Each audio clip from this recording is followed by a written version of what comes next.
Hello and welcome to JavaScript Marathon, a full week of free online courses in some of the leading web development technologies and concepts. Today's trainer is David Khourshid, founder of Stately and creator of XState, presenting XState Fundamentals. If you have any questions after today, feel free to follow David at DavidKPiano on Twitter. A special thanks to this week's sponsor, This.Labs, offering personalized training programs to suit your organizational needs, ensuring you and your company stay on the leading edge. If you find keeping up with constantly evolving technologies a struggle and want to bring your team up to speed on one of the latest technologies, contact us today at hi@this.co to set up your complimentary needs assessment. This.Labs is hiring. We are hiring engineer managers and senior software engineers.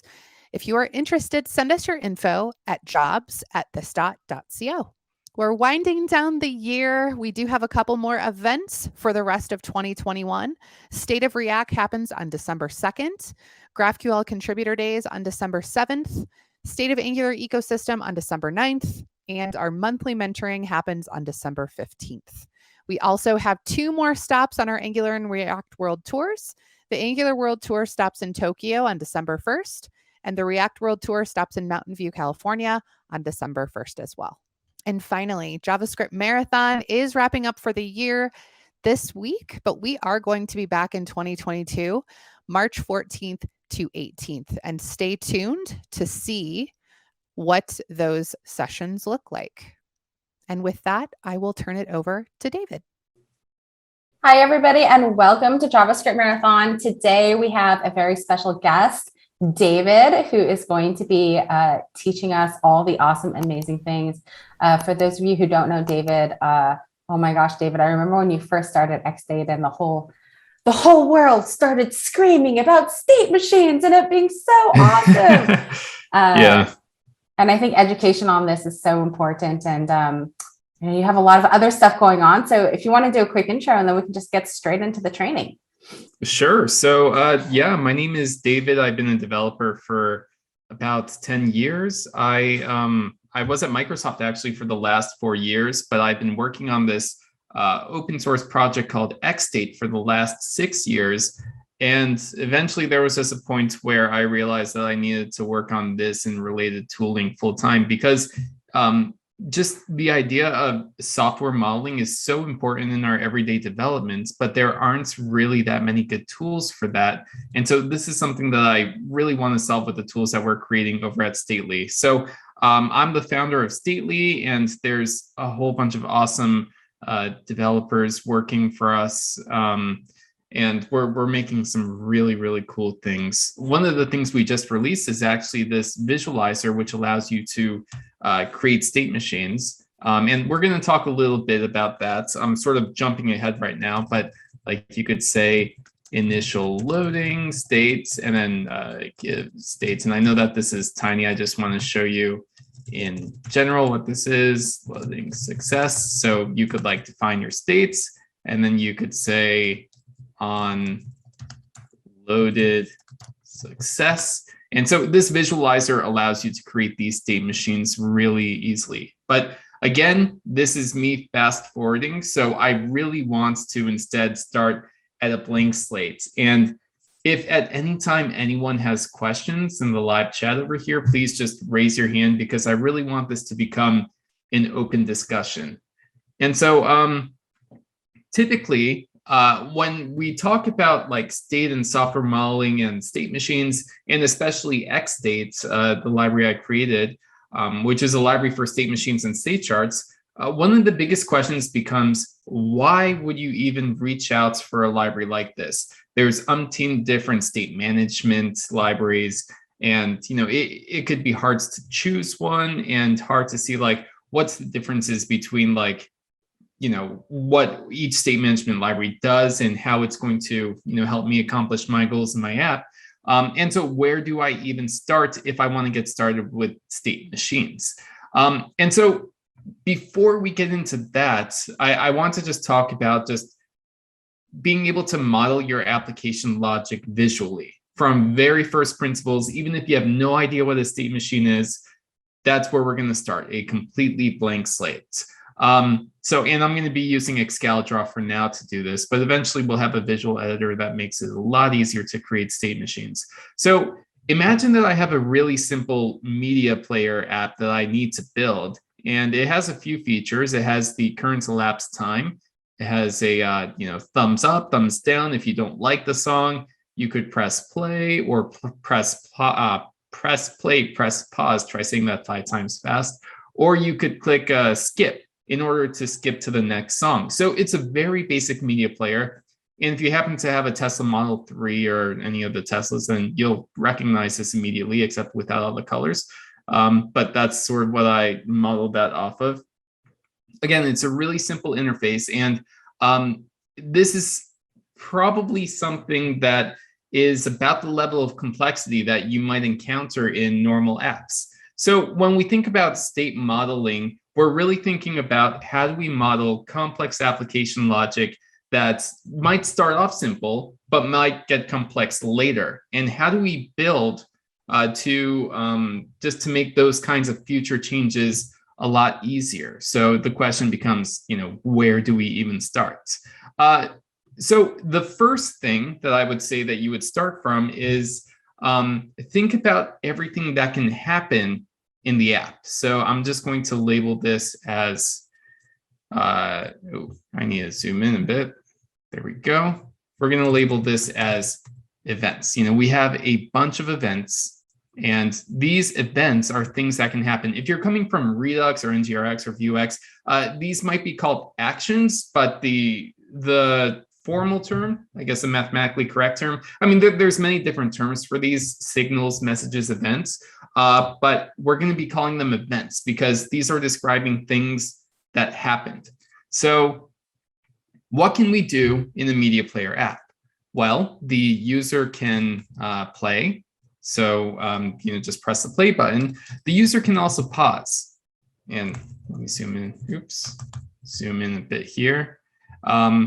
So it's good to think about, like, what else can they do? Wow, 500%. Ooh, this goes slow. Okay, whatever. That's fine. So they could also skip ahead to the next song. They could also fave, which is, giving it a thumbs up. They could unfave it. And so these are just the things that a user can do. Let's see if we got everything. Fave, unfave, play, pause, and skip ahead. And so now we have a good idea of, what things can change the states of our small application. But these aren't the only things that you should consider in terms of events too, because these are just what comes in externally from the user. However, there could be other events too that you need to think about. And so the best way to think about it is just envision how this media player works and what changes. So even though we could press play, press pause, we have this timer over here, which shows the elapsed time of the song. And so when the music's playing, it's going to go down. So that state is changing. It goes down from like 123 to 122 to 121. And so one important concept that you have to keep in mind with state machines and pretty much all of programming is that when a states change happens, there is always a reason for it. And these reasons can be described via events. And so I would just say, like, I'm just going to call this a tick. So a tick, like a ticking clock, this would represent the internal audio player saying, hey, this much time elapsed. And so it would, a tick would just say, or actually we would, call this like elapse. So an event coming from the audio player saying, okay, now there's 1 minute left. Now there's half a minute left, etc. And so those are external events. And I'm going to color this differently just to show that, this is external. This is, that's too close of a color. So is that. All right, we'll do that. This is internal. Now, these events, you pretty much treat them the same when it comes to state machines. So we have all of our events, and some of you might try to skip ahead and think, okay, well, now we have the events. What are the states? And so I would actually say, don't think about the states yet. Finite states are more of an emergence property than something that you have to think about up front. So this would definitely be a good place to start. So in thinking about how all of this works, we have all of these events happening, and those events are going to change the state. So typically what you might do is you might have some sort of is playing variable, is liked, is unliked, and just all of these Boolean values. And so what we want to do is translate those Boolean values to just finite states. And so, this is where, we sort of get into XState. So just to introduce the API to you, and actually I'm going to stop there and pause for any questions. If anyone has any questions on what we've done so far to just like think about the events and how we would model this sample media player application. Anyone has questions, you could jump in. So just a little question about this, and I noticed that I have been doing this for other frameworks, like you say, Redux and URX. So basically what you're trying to accomplish is to have an overall idea of all the events that happens or that can occur at some given point in the application, and the different actors that can interact with it, and use that as the guiding force of your architecture. Yeah, exactly. And so it all starts from the events. I'm just gonna put states here. Your intuition is exactly correct there. You're basically collecting all of the Lego pieces that sort of you're gonna bring together and use to construct the rest of your application logic. So when we think about states, and I'm gonna just make this white. Like I said, we have some, zoom out a little bit. We usually use Booleans, at least when we're first starting out. And so that's fine. So start off with that if you're used to that. And you might have something like is playing true, right? And then, eventually that Boolean might become is playing false. And so if you're starting off with a media player, you might, use this. But you have to ask yourself two things. First of all, what can cause this Boolean value to change? And so the answer is, that's the wrong line, but there we go. The answer is that if you press pause, so I'm just going to put a pause event here. Oops, pause. Then it goes from is playing to false. However, if we play, then that is playing becomes true. So I'm just going to put this up like that. And so that's how these can change between each other. And typically when you have a Boolean value or any sort of value that represents a mode or a state, well, then that can be considered a finite state. Also, there's a difference between finite states and infinite states. So infinite state would just be data, like how many seconds have elapsed, whether it's liked or unliked, like those aren't really different states, even though it is a Boolean. It's just something that's quantitative, not qualitative. And so, with finite states, you actually want to think about the behavior.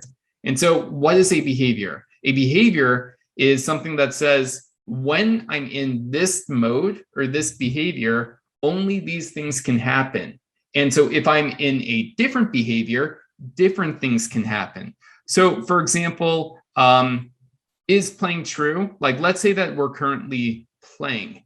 If the user were to press play again, like let's say that there was another button for play, then it's like we're already playing. So nothing should happen. We're not going to tell the audio to start the song because, or the media player to start the song because the song's already playing. Same thing if it's paused. If the user keeps pressing pause, like if it were a separate button, like in older car interfaces, then nothing should happen. It should ignore those events. And so that's a difference in behavior. The analogy I like to make is it's sort of like as a human, you're either asleep or awake. You can't be both asleep and awake at the same time. And you behave differently when you're asleep rather than when you're awake. When you're awake, you're attentive. If things are happening, like something's on TV, you might be responding to that.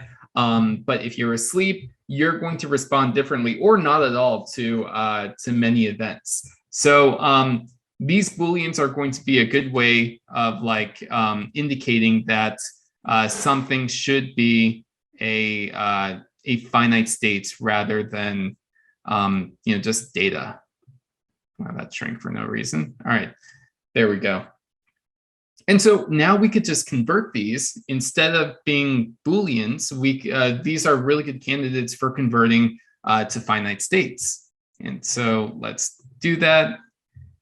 And so step one is to consider what is your initial state. So when you first get in the in here, I'm going to assume that it's paused because it's like we don't know if you want to play yet. So I'm just going to say paused is our initial state. And then we're going to copy this over and say playing. So now, depending on what happens, of course, we have a pause event and we have a play event. And, there's other things that can happen too, but we're just going to be focusing on those two for now. So a play event, when you're in the playing state, remember, this is a behavior. It's going to take you to the pause state, which is a different behavior. And so same thing if you're in the pause state and you go to the playing state, or if you're in the pause state in the, oops, that's the wrong way. Okay, we'll just switch it like that. All right, so if you're playing, pause event happens, now you're in the pause state. If you're in the pause state, play event happens, now you're in the playing state.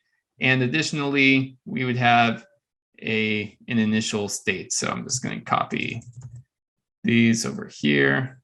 And this is how an initial state is, is denoted. So we have a little dot with an arrow that says, hey, this is where the machine should end up at first.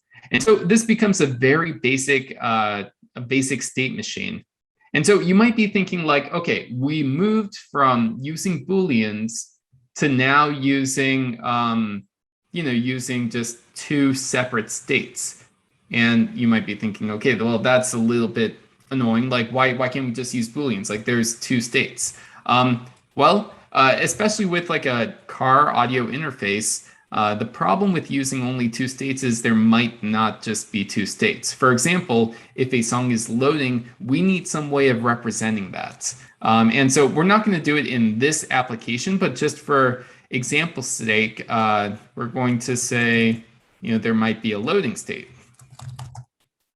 And so if we're playing or if we're in the paused state, then something might happen that might cause us to go to this loading state, right? So, whether we're in pause or playing, I'm just going to copy this there. So we'll just call this buffering or something. Well, whatever the audio player tells us is happening. And so when we're in this loading state, at least in the car interface, this turns into a spinner. So you can't play or pause.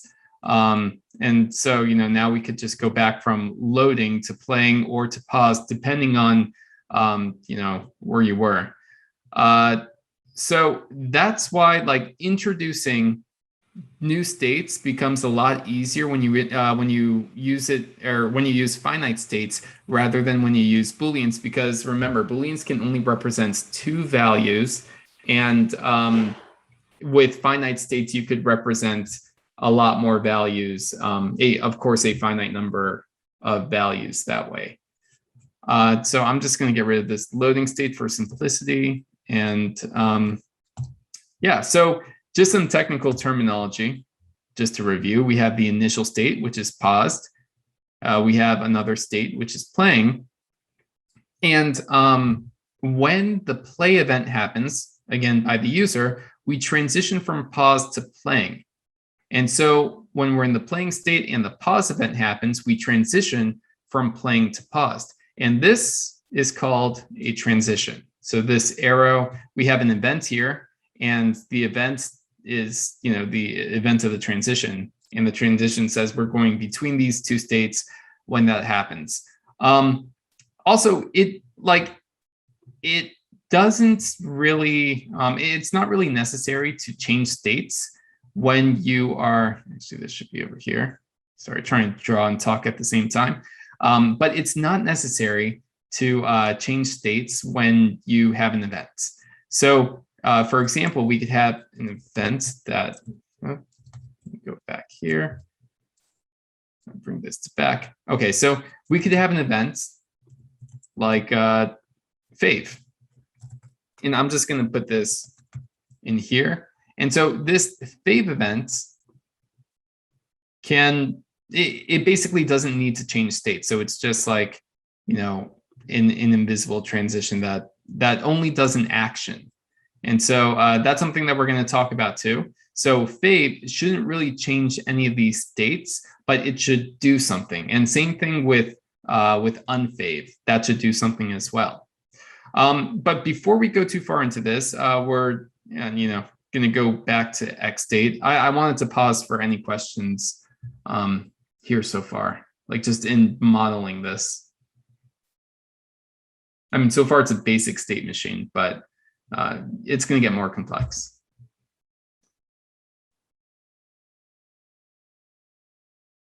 All right, no questions? You must just be like the best teacher ever. I guess, or yeah, maybe this is really basic stuff, which, if all of you did your homework ahead of time and learned this, then great. All right, so let's actually get into XState and see what it's all about. This is a React app, and we're actually not going to be touching the React part of it yet. I just want to focus on the machine part. And if you want me to zoom in, I could probably zoom in a little bit more just so that everyone can see. And yeah, we still have everything visible here. I wish that I could hide this. Can I? Nope. Oh yeah, I can. There we go. Okay, cool. So the way we create a machine with XState, and of course you could npm install XState. All of the installation instructions are available if you go to xstate.js.org/docs or the GitHub page. Then there's a bunch of templates for you to get started quickly, depending on which framework you're using. Or if you're not using a framework, that's completely fine too. You could use XState without a framework. I don't know how that's done. And Google's talking to me because it's a faulty state machine. So yeah, there's also installation instructions in the GitHub. Just npm install XState, pretty straightforward. Yeah, so let's actually create this machine that we were talking about. So you would use createMachine, and then you would add an object. Now in this object, by the way, by far the simplest way to start with a state machine is to have a single state. And this state is actually implicit. So it's like the default root state of the machine, and it looks exactly as you're seeing right now. There's nothing in this object. It's completely empty.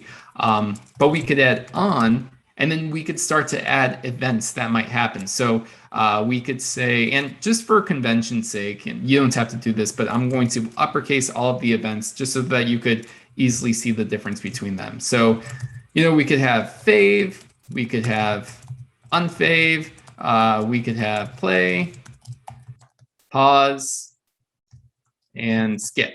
And so these are going to be all of our events in the machine. And these could all do stuff. So the place that we hold like the extra state, the states that's not our finite state, is in context. So you could think of it as like contextual data for like specific to the state machine. And so, we might have a duration. Let's say that it's, I don't know, 300 seconds long, which is what, 5 minutes, and elapsed. So far, nothing elapsed. And so that's going to be for the time over there. And of course, we have a Boolean for faved, and this is going to be false. And yeah, so where we're not really going to be doing the skip song thing, we're going to be focusing on play and pause. And just for starting off, we're going to actually add that that smelly Boolean is playing, and we're going to make it false. So This, if you've used Redux or Vuex or NGRX, this is going to feel just like a reducer, except it gives you this nice little structure of you have your data over here, you have your events over here, so you don't have to write any of those annoying switch statements, and everything that happens in here. So just to try it out.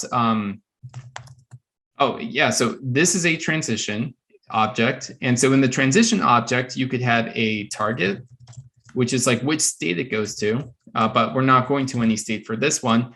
And you could have actions that say which actions are to be performed when that transition occurs. So we're also going to pull assign from XState, which is an action creator that allows you to modify this context. And so we're just going to say faved true. And this is React specific, but if you're not using React, then it's also very similar in Vue and I think in Svelte with any of the adapters. The only important thing is, the machine. The machine is completely framework agnostic, so you don't have to really worry about that. So we're going to hook up our machine to that fave. So I'm just going to find this one. Okay, so this thumbs up. The use machine hook actually comes from XState React, so you could just pull it from there. And it's going to provide you two things, very similar to use reducer. It's going to provide you the state of the machine, the overall state, and send. And so send is like dispatch if you're used to use reducer or Redux, same thing.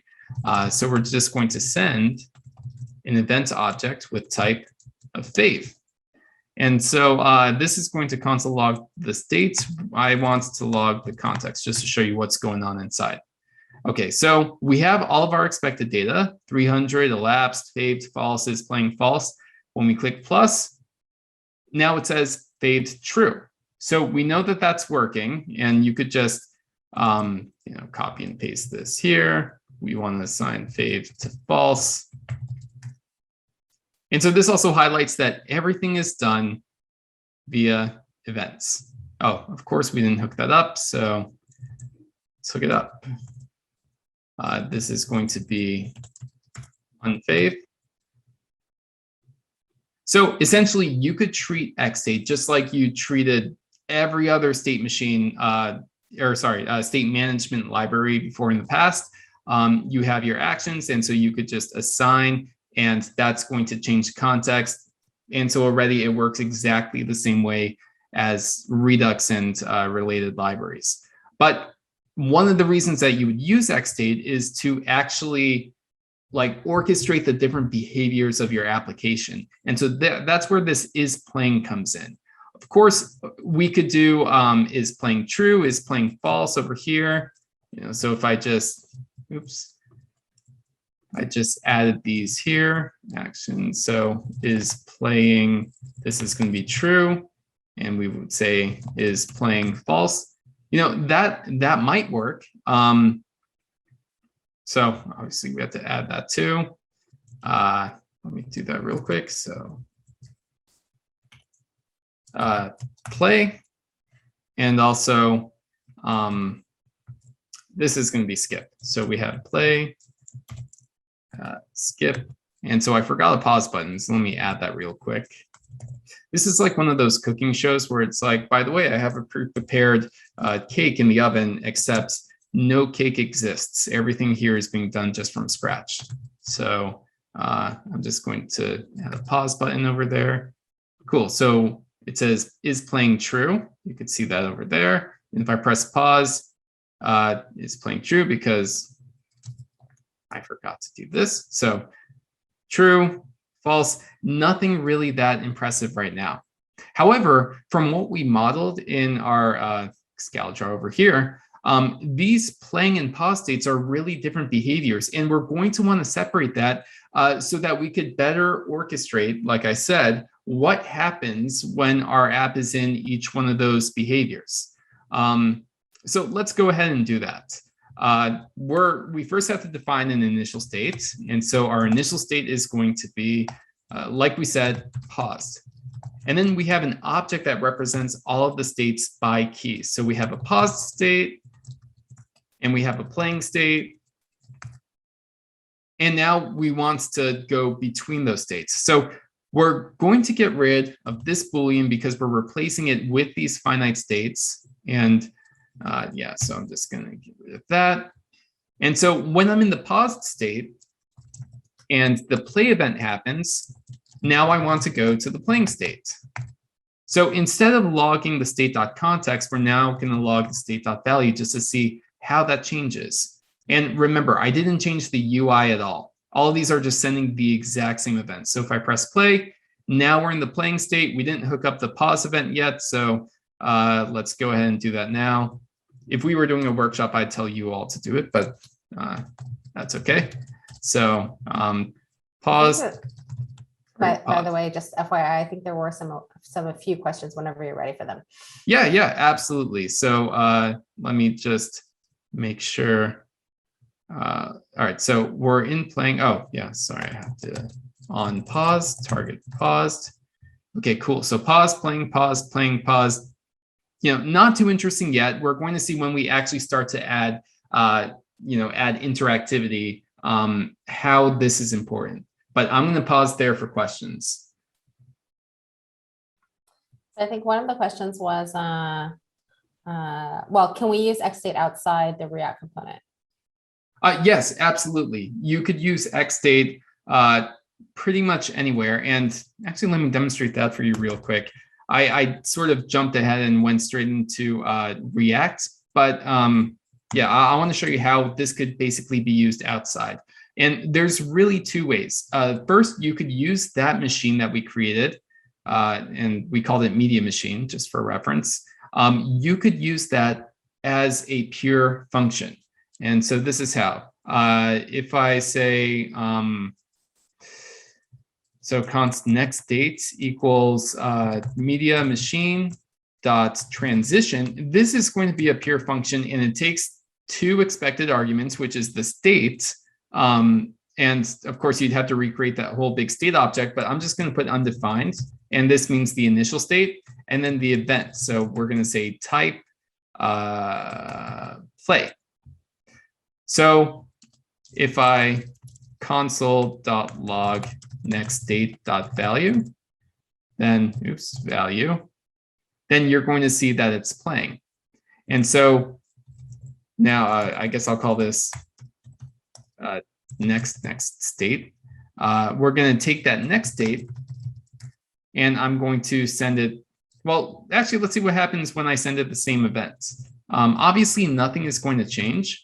It's going to go playing. But now if I send it the pause event, it's going to go, next state.value. It's going to go from playing to paused.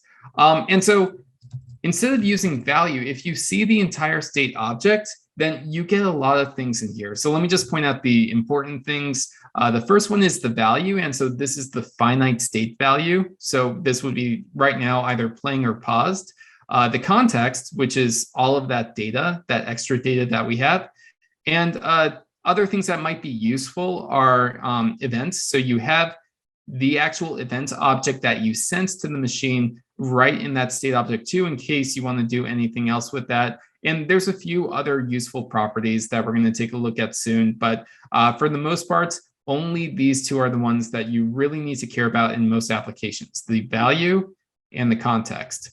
But yeah, so the second way to interact with this outside of React or any framework is by interpreting it and making it like a live object that you could send events to.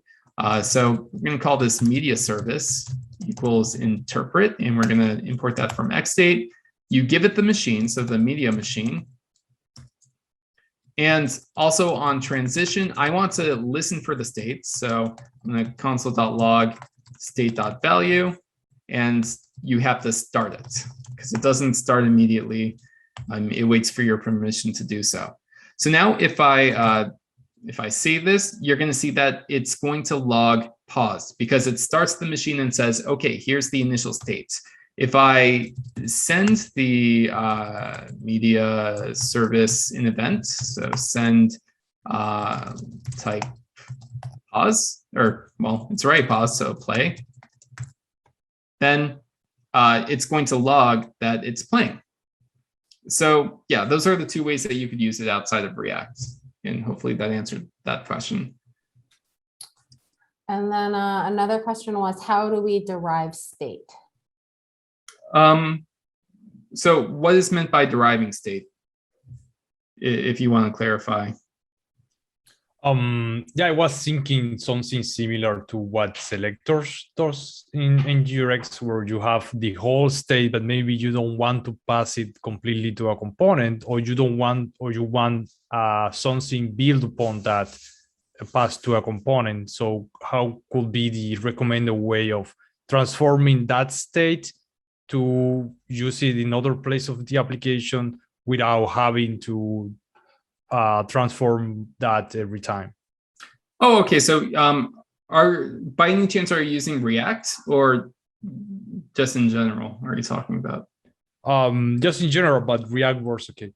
Okay, yeah. So React specifically, there's two ways, or not two ways, but there's two hooks that you would use for this. So remember that service I created? I'm gonna copy this out. If you want just the service, so service equals use interpret media machine, this use interpret hook is only going to return the service. And so that service can be subscribed to, and it's only ever going to render once. So it's not going to cause any re-renders when the state changes, no matter how often it changes. And so the way that you could select a value, let's say that we want to have a is playing, like going back to those Booleans, but this time it's derived, so it's okay. We would use a uSelector hook. And so this uSelector takes that service, and then we would just say state dot, you could say state dot value equals playing, or you could also do state dot matches playing. And that's sort of a built-in method over there. So I'm going to console.log is playing and show you, like, this is just a small example of a, of a derived value. Oh, and it says send is not defined. Thankfully, we could just grab that from service. So I could say const send equals service.send. So yeah, you see is playing true, is playing false. And now this is only going to re-render if, if is playing changes. So whatever we calculate in here. So if you've used Redux before, it's very similar. The only difference is you have to pass that, that service into there.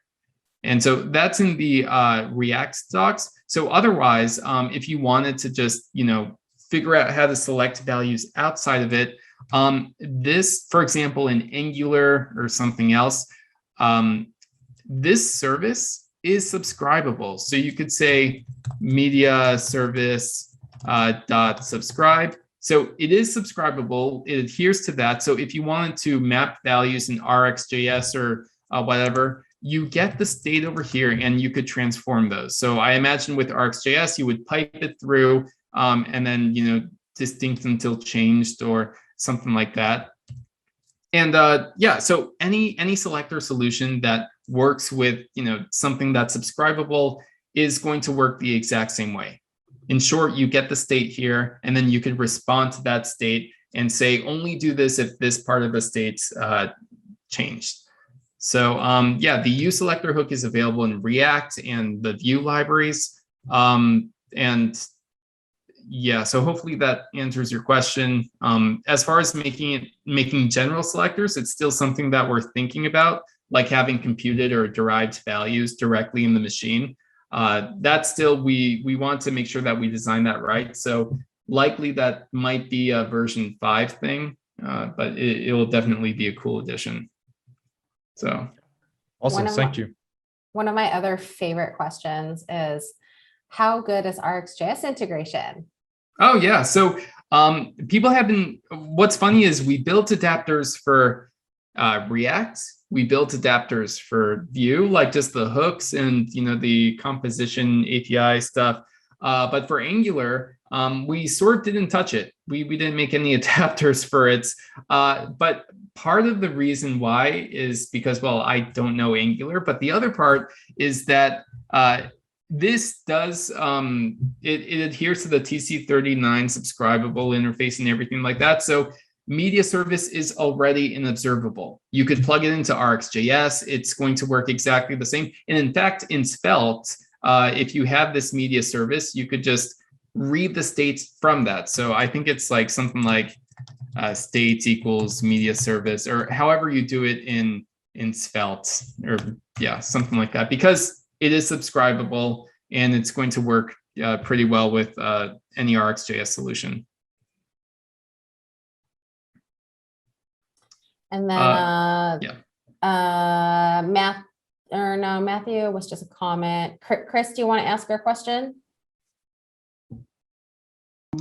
Yeah, so I was basically curious if the media service that you created in line 49 and the machine that you created in line 58, are they like the same instance, and will events in React app will be picked up by this media service and vice versa? Okay. So no, these are completely different, and that's a good point to talk about too.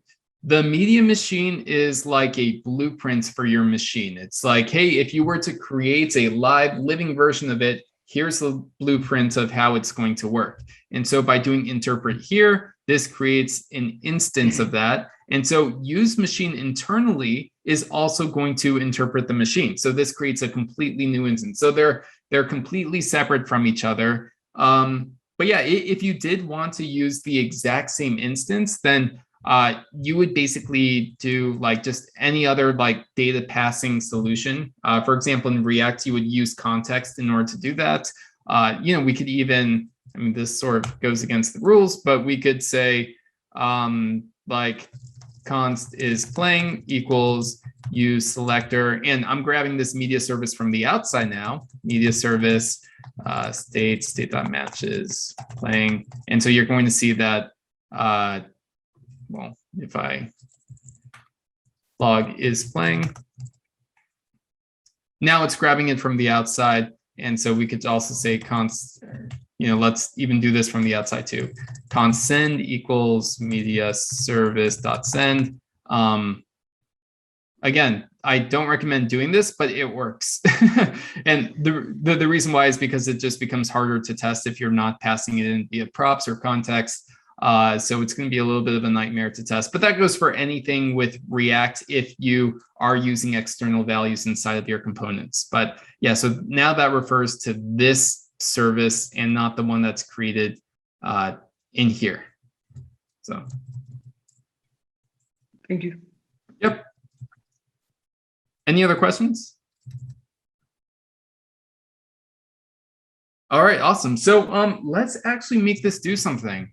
Because, okay, we're going back and forth between playing and pause, but like, that doesn't really show like, the benefits of why you would use state machines and everything. So I actually want to talk about effects. Effects are something that, we typically push to the side in state management. We're like, okay, you know what, this is great for just changing state and everything. And then if we have to, execute an effect, just throw it in middleware, or in React, throw it in a use effect or something. But with XState, effects are first-class citizens. So you could even like just declaratively state which effects are supposed to run inside the machine definition without actually providing the implementation for that. But before we get there, let's go back to our machine over here. We go back and forth between playing and paused. And something I'd like to say is that effects are so important and should be first class, because without effects, your app is useless. It doesn't really do anything. So that's why we have a notation in state machine notation where you would say do, and then you would just say what you're going to do. So I'm just going to say start player. And so this signifies that, that's an effect that should be done. I'm going to make that green. And so in pause, we should stop the player. And so, you know, now that we're in the playing state, remember that we also have that fave event. So I'm actually going to stretch this out over here. Actually, no, that fave event is there. So we don't really have to do anything there. I just want to show you that like we have these actions over here. And these actions occur on the transitions. So basically, when you go from paused to playing, this starts player action is going to be executed. And this is important because even though there isn't a transition for play on playing, which I mean, there shouldn't be, like there's nothing should happen there. I'm just going to add it anyway. And so I'll show you that play. We don't want to start the player if we're already playing and the user hits play, you know, a million times for no reason. So that's why we don't want to tie our side effects to, you know, the actual button. And so what I mean by that is we don't want to do this. Send type play, start player. Like this is something that we typically do. And even worse, I've seen like, you know, we would have a fetch something dot then do something else. So basically all the effects are happening inside the event handlers. And one of my favorite things to do when I see this is if it's a button and it's not being disabled or anything, is just click that button multiple times and see what happens. You're going to notice that the fetch calls are going to be called a lot. You're going to get a lot of unwanted behavior. And this is also exhibited in many apps in many different ways. I'm sure you've been to an app where it says, please do not reload or exit this screen, otherwise bad things are going to happen. You know, or please don't click this button more than once if, you know, you're submitting a payment. And I've run into it even like as recently as this month, where if you click a button too many times because you think the app is frozen, it's going to have unwanted side effects. So that's why it's good to visualize and manage these side effects in a declarative way. And so these are an example of like doing these effects in these transition actions. So I'm going to go ahead and add those effects right now. So play, target playing. Oh yeah, so one thing to add too, there's also three types or three places where you could put effects. You could put effects on the transition itself. You could put effects on the entry of a state. So I could say entry, start player. And notice I'm just specifying it as a string, or you could specify effects whenever you leave a state. So on exit stop player. When you're modeling this, I would almost always recommend you start with putting it directly on the transition.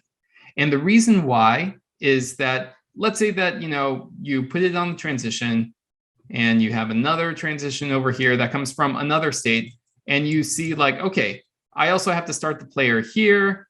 And if I copy this and I have another transition, now I need to also start the player here, and you start to notice a pattern. You see that every single transition that comes into the playing states starts the player. It does that action. So what you could do is you could dry things up and say, okay, instead of that, I'm just going to have this be an entry action. And so using entry and exit actions are basically a way of just cleaning that up so that you don't have to repeat yourself everywhere. But for sake of simplicity, we're going to put it on the transition actions first. So we have start player, and I'm just going to put stop player on the other one. So let me just find it. Actions, stop player. Okay, so we play. It says no implementation found for start player, and I think we're forgetting to, oh yeah, so you need to get rid of this. Okay, so play, you know, it's going to try to execute the start player action, but if you don't have an implementation, it's going to warn you. And if I pause, you know, we don't have an implementation for stop player either. So yeah, let's you know, let's just make sort of a dummy class for this. So let's call this like, all right, trying to figure out the best way to do this without getting into anything too advanced. All right, so yeah, we have start player and stop player. And so that can be some sort of external thing too. Actually, I'm just gonna put it in here for now. So we're gonna use effect for here and just do it there. And it's never gonna change, so. Or actually, should that be the best way to do it? Okay, no, I'm gonna do it differently. All right, so we're actually going to get into a little bit of advanced material, but it does show you like you know, what like just what you could do with XState. So I'm going to create an invocation. So we're just going to say invoke, and I'm going to give it an ID of player. And so what this is it's basically something that does, you know, some sort of effect that lasts, in this case, for the entirety of the machine. So this player, we could start, stop it. And so this player is going to actually control the playing of music and everything else. So let's see, I'm just going to have a source over here. And in fact, if none of this makes sense to you, then that's fine. Just know that there's something else that's controlling, you know, basically what's happening. So send back, receive, just because there's no, actually, you know what? I'm going to backtrack a little bit because I do want to keep it simple, especially since we only have like half an hour left. So we're going to be doing this outside of React just to demonstrate. Yeah, I think that's going to be a lot simpler. So I'm just going to have a function start player, and that's going to do something, and a function stop player, and that's going to do something else. So we're going to have let interval ID, and of course there's no interval. So on start player, interval ID equals start interval, or is it start interval? Oh, set interval. And so, yeah, we're going to be doing something there, and that's after every second. And then over here, we just, I think it's clear interval. Yeah, there we go. Clear interval, interval ID. Okay, so I'm just going to console.log tick. And this is just so that you could visualize these actions happening.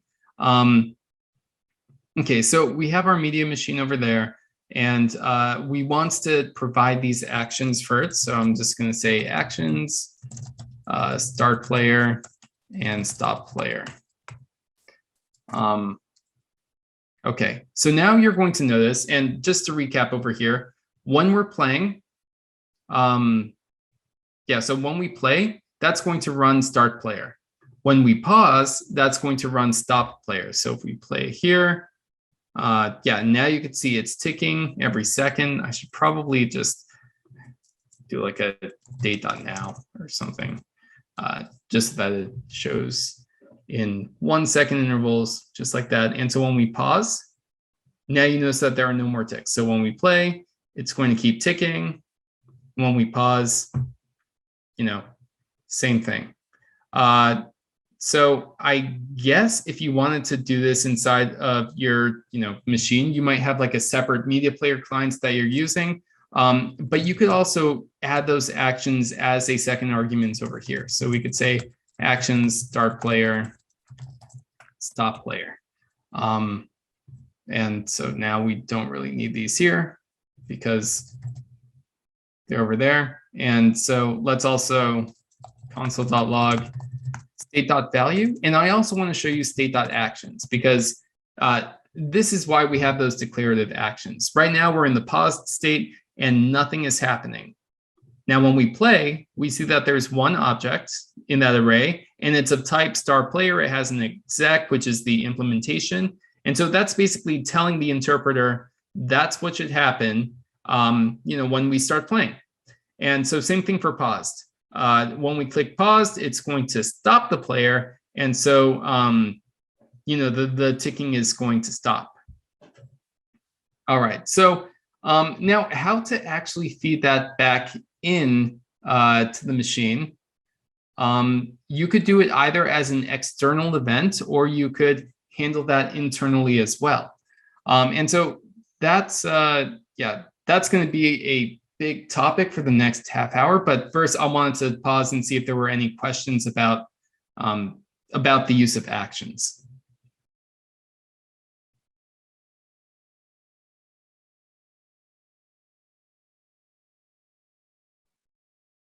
All right. So no questions. And again, something that I wanted to point out is that when you play, let's say I keep playing play. Because I'm in the play state, I don't know if you could see, but I'm clicking this button furiously and nothing bad is happening. Like we don't have the states changing. Everything is working as normal. Even if I click paused a lot, the state is only going to change once. And this action is only going to execute once because we're following the arrow and we're executing this action. So yeah, at this point, we're going back and forth between this Excalidraw and this to sort of visualize, just exactly what's happening. But instead, I want to bring in XState Inspect to show you that we could actually inspect these machines in real time. So let me just do that real quick. You would import inspect from XState Inspect, and then inspect. I'm just going to say iframe false, and we're going to use a new visualizer to do this. So URL stately.ai/viz inspect.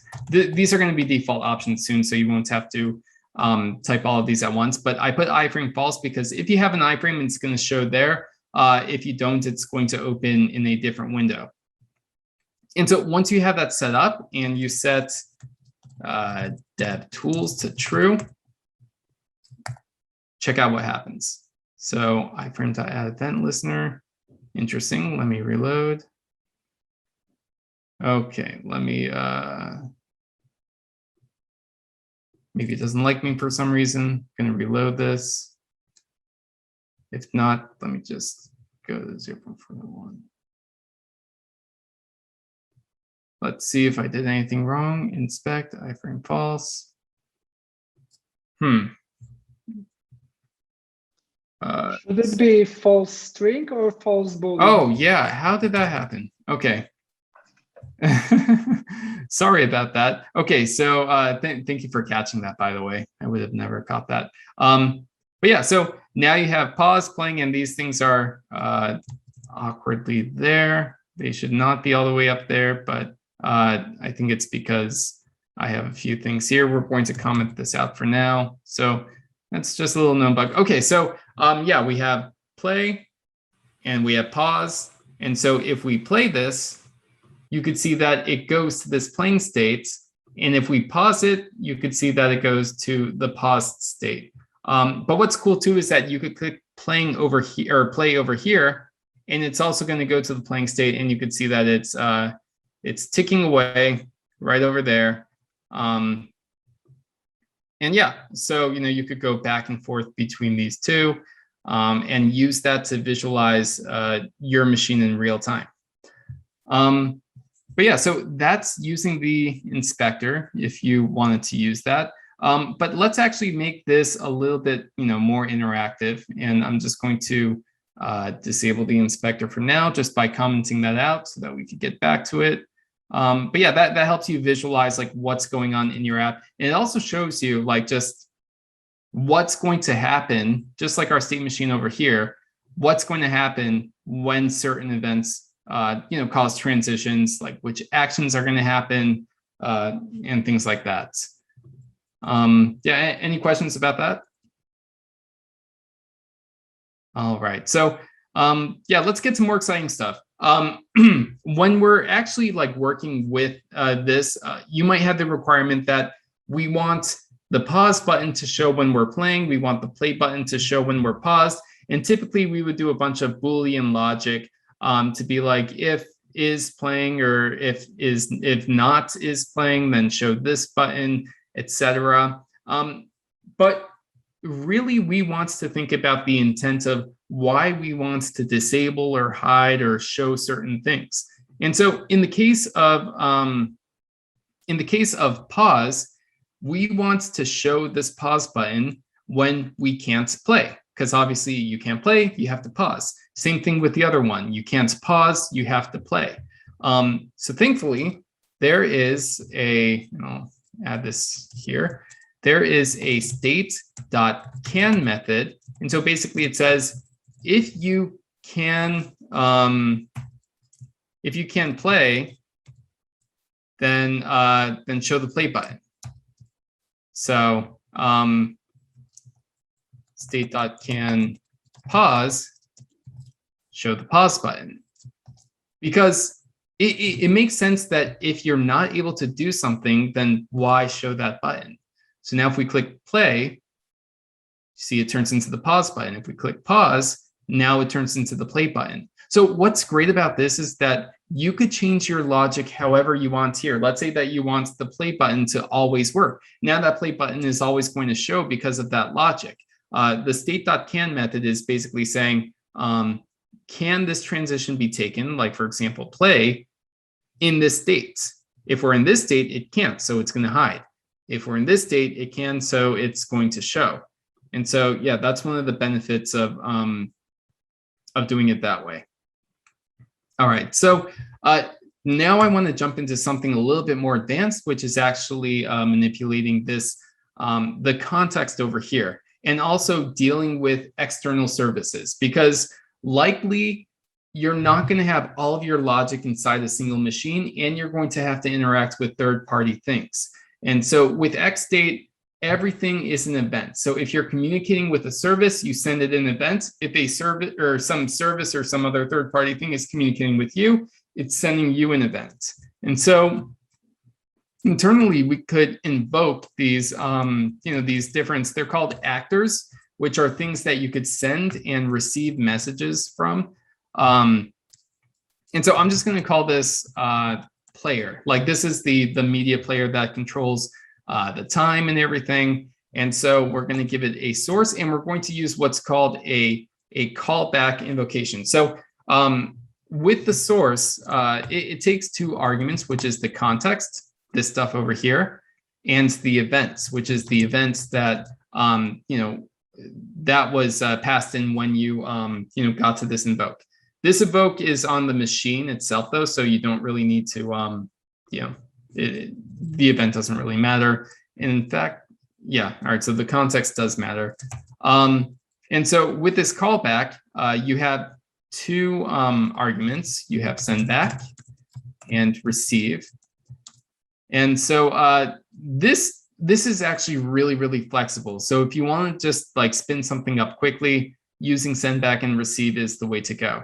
Now we're going to be using these start player and stop player functions. So I'm just going to bring them up here. And so, yeah, actually, instead of using start player and stop player, we're going to be more methodical about this. I'm going to have the interval ID over here, set interval, and it's going to keep ticking. And then I am going to return a cleanup function.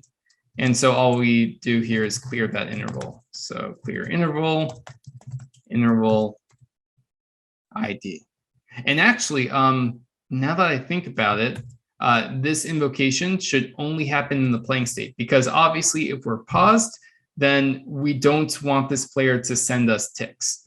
So now instead of those actions, I'm just going to get rid of those. We're going to see the difference between using an invocation, which is this, and using actions.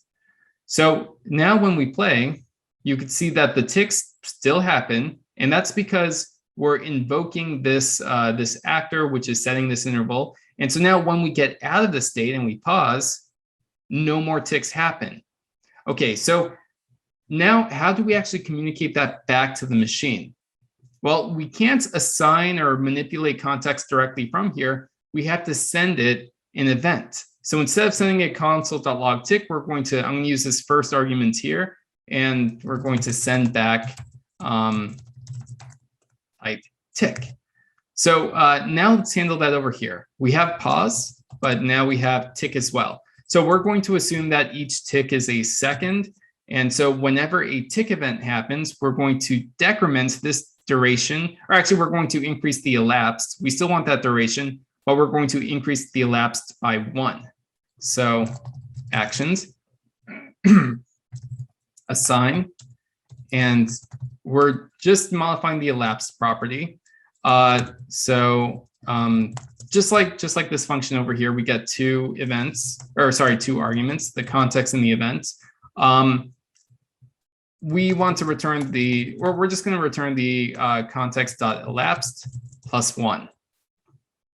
So now I'm going to log state.value and state.context.elapsed just to see what happens. So we press play. You can see it's incrementing. It's going 1, 2, 3, 4, 5. Press paused. Now remember, elapsed is 5. So when we play again, now it keeps counting up. So then we just have to do a little bit of math here and actually show this. I'm going to grab console or const. We're going to get the duration and elapsed from the state.context. And so now we're just going to show duration minus elapsed. And you could pretend like that's the song, like how many minutes is left in the song. Or actually, I don't think songs work that way. I think it's like just, X out of, 300. I'm not sure. Just pretend it's counting down. Maybe this is just a funky media player. And actually, I have a little function that I copied from Stack Overflow, format MSS. No idea what that stands for, but I'm going to use it. Format MSS. And I think all this does is translate these seconds into like a minute second format. Okay, cool. So we press play and you can see it's going down. So now we press pause. It's paused at 4:54.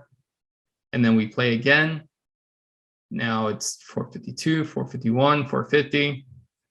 And yeah, so we avoided like adding all of those, extra actions. And instead we have everything contained inside this invoked player, which is only doing 2 things. It's sending back a tick, and it's also just clearing that interval whenever we get out of the playing states. So any questions about that so far?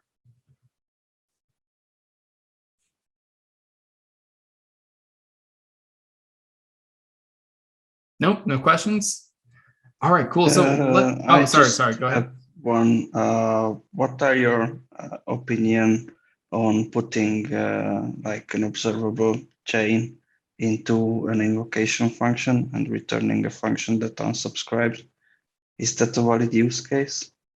Yeah, in fact, I don't have RxJS in here, but if you really wanted to, it's as simple as this. So you could say source, and of course you get your context and event too, and you just give it some observable, and that's all you have to do. It's going to take care of subscribing and unsubscribing and just listening to those values.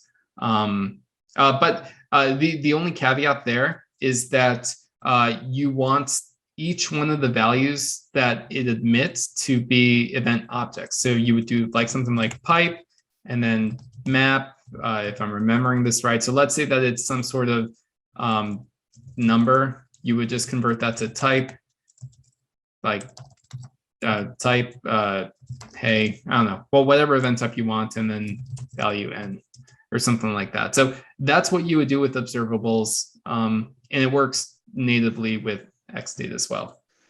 So cool. Yeah, you could definitely do that. Trying to do kind of an analogy here, the invoke will work similar to the effects in NGRX effects. Yeah, so I don't have too much experience with NGRX effects, but yeah, so this, it basically runs while you're in this, sorry, not in that, but in this playing state. And so it, exits when you're out of it. So if that's similar to NGRX effects, then yeah. Also like a React analogy, this would be the same thing, almost the same thing is if you were using effect and like you had the state.value and you say if state.value equals playing, or sorry, if state.matches playing, then, do the ticks over there. And then if it doesn't, then, clean up. So that would be pretty much the exact same thing, except now it's built into the machine instead of you having to manage it elsewhere. Nice. Yeah. All right, so if there are no more questions, let's add a little bit more functionality to this. What I want to add is while we have 15 minutes left, and I'll do this real quick, but I want to add this skip functionality just to show you another reason why you would want to use state machines and state charts for modeling this type of behavior, with something as complex as a media player. So we're going to just say that when we skip ahead, it's going to change to a different song.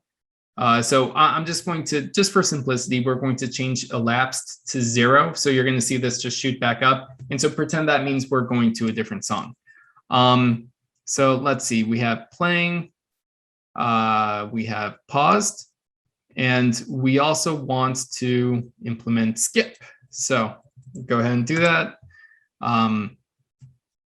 So when we skip, we don't actually want to change the state. So we're not going to have any sort of target here. And remember, this is on the root of the machine. So all we want to do is assign, we're going to assign elapsed to 0 and see what happens there. So we play, we press skip. And so now it plays a new song, and keep note that it's still playing. So that's, that's a default behavior. If we pause and we skip, it's still paused. So yeah.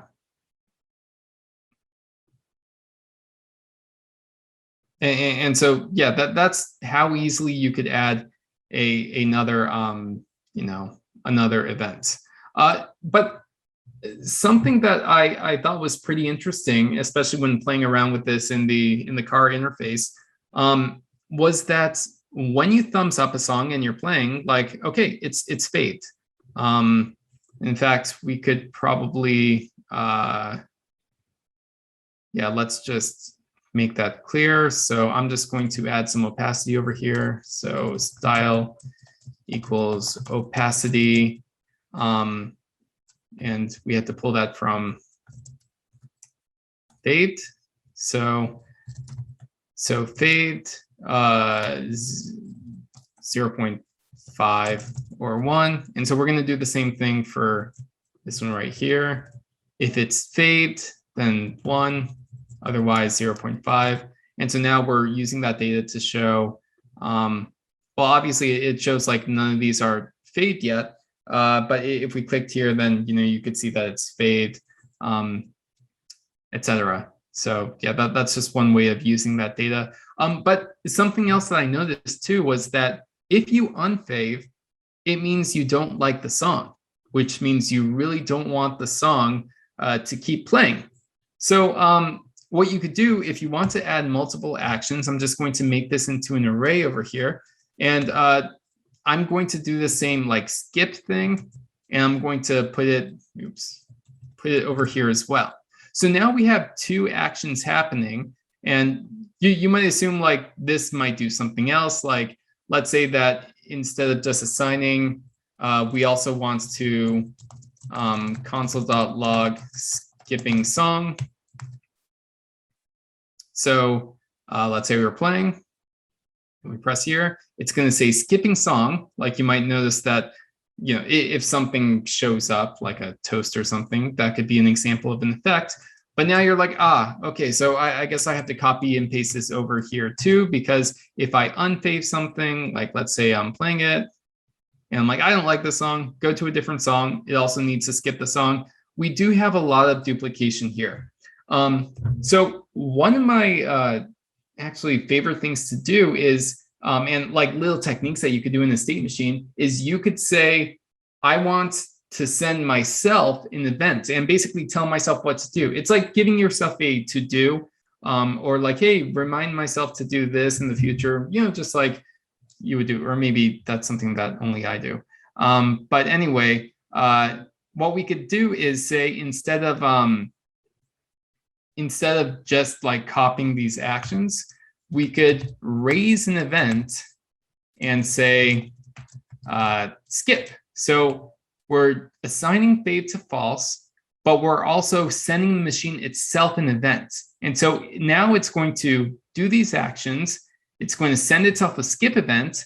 And so now that skip event is going to perform all of these actions too. So let's see if that works. Press play. I don't like this song, so now I press here. So it's going to reset, do the skipping song, not the skipping song, but it's going to skip the song and yeah, do all of that. So we could do it again. Faving does everything that's expected, and yeah, so that's basically how you would model the media player. Any questions before we sort of, do an overview of everything we learned? Well, this is excellent. I love this. Thank you for this. And I know that we are not at the end, but the question that I have is most about composition, about the machine state. So how can we, because we don't want, if the app is big enough, we don't want a single machine handling every single state and action that could occur. We want to split it, but we might want inside that splitting to also communicate with some pieces of other places. Is that something that is feasible, or is more about designing the machine in a way that works that way? Yeah, it's definitely feasible. And we sort of got a taste of it today with Invoke. So Invoke creates a new actor. And so in here, we're using a callback actor, but it could really be anything. You could even spawn another machine, which will also spawn other machines. And you could even spawn in assign, even though it's a bit more advanced, but like with more complex app logic, you'll see that that's actually really useful. And so the idea is that if I zoom out a little bit, you might have one parent machine, which is here, and that might spawn some other machines over here. Remember, like either using invoke or spawn. And so now these machines can talk to the parents, or the parents can talk to those machines. And if this machine wants to send an event to here, there's a couple ways of doing this. We could either tell the parents, just like if you were to talk to your friends and you don't know this friend, you don't have their phone number or something, but you have a mutual friend, you would ask your mutual friend, hey, can you tell this friend this? And so that event would just go like that. Or what you could do is this parent can give you a reference via a message to that friend. So I'm just gonna make this small just for, yeah. So we could say, hey, yeah, here's I guess I can't change that. But yeah, so as long as you have reference to any of these, what are called actors, then you could communicate with them. And so actors can spawn actors, and typically the communication is hierarchical. But if you have reference to them, you could talk to them. And this becomes really useful in big complex applications where you might have many different parts needing to talk to each other. And it's also one of the biggest differences between Redux, because with Redux, it's like having only one of these, but that sort of encompasses all of the logic in that combined reducers. And with here, you could have a mix of local and global and shared stores, and those stores could also communicate with each other too. There's also an example if you go to the GitHub repo for XState. There's a bunch of examples over here, and I made an example for It's React list. So in this React list, there's a, I think it's on Code Sandbox. I forget how to get to it actually on Code Sandbox, but yeah, it's a machine that spawns friends, and you could add a friend, change a friend, remove a friend, and each friend is also in an individual machine too. So yeah, this is just an example of, you know, how you would have many machines communicating with each other. So. Great, thank you. Yeah, that's awesome. All right, well, we have 7 minutes left. Any other questions? I'll stop talking for now. How good are the typings? The typings are a work in progress, and we're actually doing a lot of work on them right now. So 2 of the biggest initiatives, one of them was actually already started, and it's using create model. So if you use create model, then that's going to improve the typing a lot and make the typing experience a lot better. So there's even a whole TypeScript guide over here. But the second thing that we're working on is actually, say VS Code, is actually a VS Code extension, which is also going to be using what's called a type generator.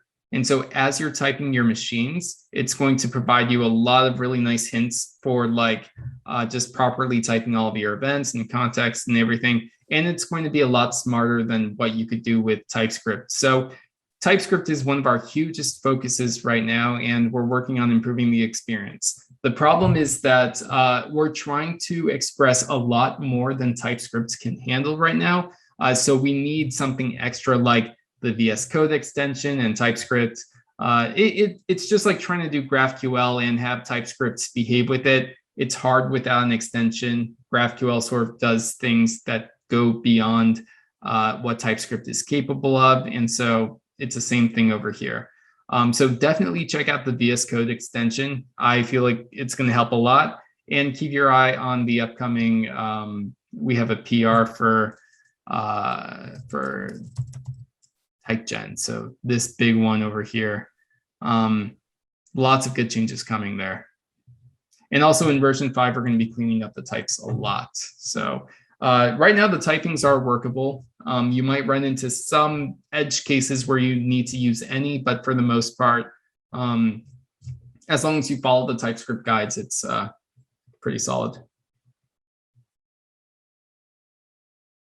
Cool, nice, thank you. Mm-hmm.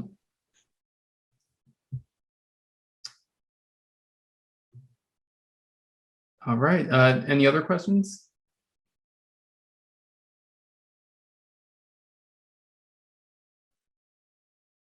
Also, I think we're coming up on time. Yeah.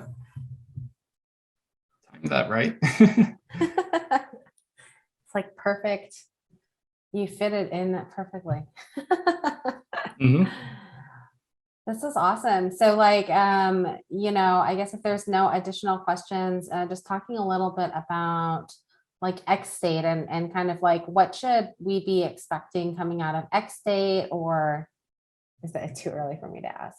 No, yeah. So, yeah, that's a really good question. We did recently or semi-recently release this public visualizer, which we're going to just keep working on.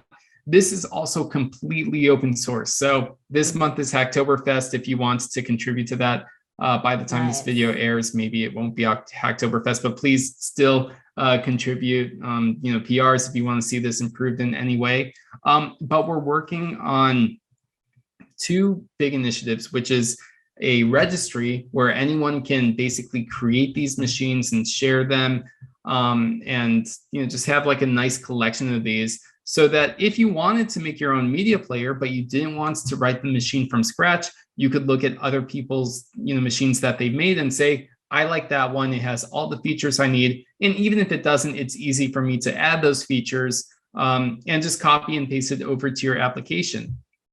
The second thing we're working on is a visual editor. So, you know, XState, it has an interesting API. It's very object-based. And so the reason for that is really to get it playing right with the visualization and also trying to make it as concise as possible. But the ideal scenario is to be able to just visually create this and have sort of a living diagram where you can drag and drop and maybe add mockups and just like have a really advanced visual editor for these diagrams.